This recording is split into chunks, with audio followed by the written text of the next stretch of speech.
Well, Diane, right now we're seeing some light snow flurries, not yet sticking, but causing for some wet roads. Now, Teller County snow plows are out and about de-icing these roads using a sand and salt mixture.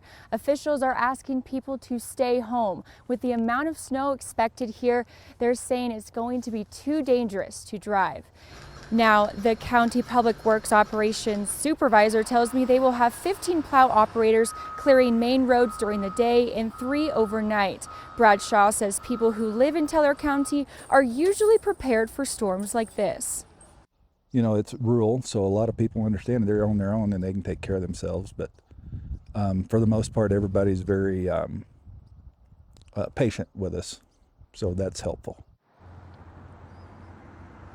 He says they are prepared to call CDOT for more plows if need be. Once the snow stops, plows will start to clear county back and side roads. Lindsay, parts of Teller County could see up to 30 inches of snow, and you spoke with the sheriff's office today. So tell us what their plan is if people get stuck.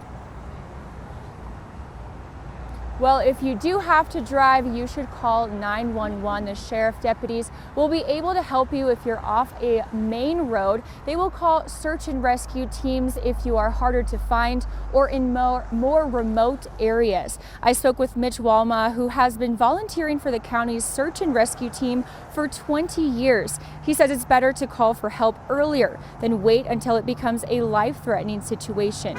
There are nearly 50 volunteers who answer the call to help someone that's in trouble in Teller County. What we run into is it's 60 degrees in Colorado Springs, it's 40 degrees up here and the sun goes down, and then it's 30 degrees and they don't have the top on their Jeep and that sort of thing. So that's when it gets life-threatening.